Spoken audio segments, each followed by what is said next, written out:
Iran and the US reached a ceasefire just recently, but things already look shaky. Now, in just the last few hours, Israel has bombed Lebanon, absolutely smashed them, which Iran is clearly not okay with. I mean, not many people in the world are. Iran has now threatened to shut the Strait of Hormuz again. Every single hour, something is changing. The situation is so volatile right now that honestly, nothing feels reliable. At the same time, media channels are reporting completely conflicting updates. And can you really blame them? Even Trump himself hasn't exactly been a transparent source of information. So right now, we're all drowning in noise and trying to make sense of what is actually going on. And I know we all have the same questions. What happens next? Is this war actually ending? Who wins? Who loses? And more importantly, what does this mean for the global economy? But most importantly, your money, your family, the people you care about. I'm not here to take sides, any sides at all. I'm on your side. I'm on your economic side because I know your economics lead into your family situation and your personal situation. Now, what if I told you that we can actually answer these questions using economics and scenario testing, specifically what they call game theory? It sounds a bit absurd, right? But hear me out. There is a game theory expert, you can call him an economist, a forecaster, whatever you want, who has been talking about this exact conflict well before it started. He built out different scenarios using data, using economic behavior, and predicted how this war could unfold. Now, the crazy part is that so far, a lot of what has been predicted by this person between Iran, Israel, and the US, he has actually got it right. I actually watched his analysis a couple of weeks ago, and since then, every new development that comes out, I keep thinking this is exactly what he said would happen on a probability basis. Now, of course, nobody can predict the future perfectly. We don't have a crystal ball. We can't line up every single little detail. But what we can do is estimate outcomes utilizing that data. And what's interesting is that he no longer is the only one saying this. As the war has progressed, more and more economists, more war analysts, and more geopolitical experts are starting to align with these same predictions that he has had a long time ago. So here's what we're going to do in this video. For you and on behalf of you, I am going to break this down into two clear scenarios. I've done all the research, I've joined all the dots so that you don't have to. Now, first, what we're going to do is we're going to look at what happens if the ceasefire holds. Second, what happens if it breaks. And then there's one outcome that shows up in both scenarios, something that could fundamentally reshape the way the world works. And I don't mean that as a dramatic line, I genuinely mean it because every major war in history has reshaped global power. World War I did it, World War II did it, this war will do the same, but maybe not in the way most people expect. So in this video, I'm going to discuss who this expert is, why he has gone viral globally, and why his predictions have been so accurate so far. But most importantly, what he thinks happens next, not just for the war, but for the global economy, global inflation, national economies, and also this will all flow back to you, your wallet, your family, and the people that you care about. So you know that I cover property, the economy, the global economy, the local economy here in Australia, the property market here in Australia, money movements, your money. I do these videos every single day so that you can make the right moves for yourself and the people you care about. This is your daily property update. Make sure to hit the subscribe button. I will be following everything as this unfolds every single day, so I look forward to your participation. So let's look at what's happening right now, because on paper, yes, there is a ceasefire between Iran and the US, but it already looks very, very unstable. Israel has continued bombing Lebanon, which Iran has clearly said is not acceptable under the conditions of the ceasefire. And at the same time, Iran is already warning that multiple terms of the agreement have been violated. On top of that, Iran has once again brought up the possibility of closing the Strait of Hormuz again. So no one knows what direction this war actually goes from here and whether we are looking at the end of something or just the beginning of a much longer phase. Now, in the middle of all of this uncertainty, there is a very interesting angle that has started gaining traction, and it comes from this economist, this game theory economist I've been talking about. Now, this analyst has been analyzing this conflict using data, behavioral economics, and patterns, and how nations behave under pressure. And I want you to think about this for a second, because if you understand how countries make decisions when their economy, their resources, and their power are at stake, then you are not just guessing anymore, you are starting to model behavior. And that is exactly what game theory tries to do. Now, this expert has been talking about this conflict well before it started, and he mapped out scenarios based on how each player is likely to act in this game. What is surprising is that so far, a lot of what has unfolded between Iran, Israel, and the US has aligned with what he has described. And his core argument is very simple but very important. This was never going to be a short war. He predicted that this conflict would be prolonged, not just in terms of military action, but also in terms of economic warfare. So even if missiles stop, the war itself does not really end because sanctions, trade disruptions, oil politics, and financial pressure will continue in the background. So whether there is a ceasefire or not, the conflict doesn't just disappear. It changes form. This is a key reason why we need to think in scenarios, not just outcomes. Let's assume for a moment that the ceasefire holds and negotiations move forward. Once the fighting slows down, the real battle shifts into negotiations, and these negotiations are not quick or clean. Every country involved comes in with its own conditions, its own demands, and its own strategic objectives. So even in a peace scenario, there is no instant resolution. Now the question is, who will benefit from this negotiation? Who will be the winner of this conflict?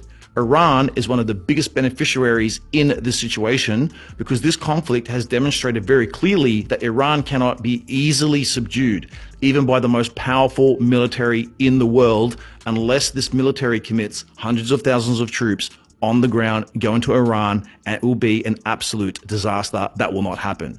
But more importantly, this war has exposed where Iran's real power actually sits. For years, everyone focused on nuclear weapons. But what this conflict has already shown is that Iran already had a different kind of weapon, and that is control over the Strait of Hormuz. Now, historically, the Strait of Hormuz was treated as a shared global passage, but this war has changed that perception completely. What we are seeing right now is a quiet global acceptance that Iran effectively controls this choke point. That is a massive win for Iran.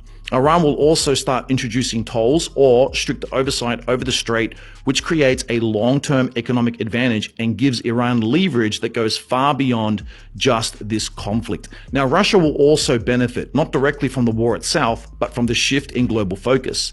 As attention moves away from Ukraine, the pressure of sanctions and scrutiny weakens, and Russia gains strategic breathing room in a distracted global environment. Now let's look at who loses. The Gulf countries, they lose big time, including places like the UAE, Qatar, and others have long been seen as safe, stable economic hubs, but this conflict exposes how vulnerable the region actually is. If tensions can escalate this quickly and infrastructure can be targeted, then the perception of safety is permanently damaged, and that has long-term consequences for investment, migration, and the economic stability of this area. And then there is the US. After World War II, the US has been seen as the dominant global superpower, but this conflict challenges that perception too, because it shows that even overwhelming military strength does not guarantee control or compliance. If the US is forced into compromise rather than decisive victory, that signals a shift in how power is viewed globally. Okay, so now let's consider the other scenario because it is just as likely. What if this ceasefire does not hold? Now, if things escalate again, then we move deeper into the kind of prolonged conflict that this game theory analysis was pointing towards from the start. And the key issue with escalation today is that war is no longer just about military strength. It is about endurance, supply chains, economic capacity, and the ability to sustain pressure over time. So if this conflict drags on, it becomes more expensive, more complex, and more destabilizing, not just for the countries directly involved, but for the entire global system. And the regime in Iran is counting on that. If escalation continues, there is a real possibility of stronger military moves, like targeting critical assets such as Karg Island to try and pressure Iran further, and that kind of move would send shockwaves through the global oil industry. Yes, you would see an immediate spike in oil prices, but the bigger risk is structural damage to infrastructure, which could disrupt supply for 5 to 10 years, maybe even longer. And this is the kind of setback to global growth and GDP that the world is simply not prepared for right now. If we head this way, I'll cover this scenario in more depth. For now, let's hope it doesn't get to that. Now let's talk about the most important prediction of this video.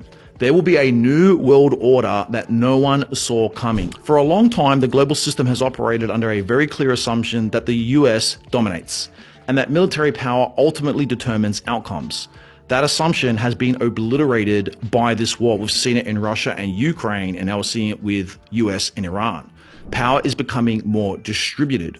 Regional blocks are becoming stronger. So many countries are becoming less dependent on global systems. Trade routes are being questioned, and diversification is becoming a priority rather than an option. Globalization will not just disappear, but it becomes slower, more fragile, more uncertain, and more broken into regional chunks around the world. And most importantly, military strength alone is no longer enough to dictate outcomes. Economic resilience, control over resources, and strategic positioning are becoming far more important. So when people talk about a new world order, this is what they mean. It is not about one country replacing another, but it is more about the system itself becoming more complex, more fragmented, and less predictable. The calm and peace up here on the magic mountain in Davos is at stark contrast to a world whose old order is unraveling at breathtaking pace. And I'm going to tell you, for us here in Australia, we are going to need wise, smart, experienced leaders to help this country navigate this new world. Now let's bring this back to something very real. What does all of this mean for the global economy? And more importantly, what does it mean for you? Even if the ceasefire holds and things stabilize faster than expected, the economic impact of this conflict does not disappear overnight. Oil prices are likely to remain elevated because supply chains have been disrupted, and that disruption is going to last 6 to 12 months minimum, even if they wrap this thing up in the next 24 hours.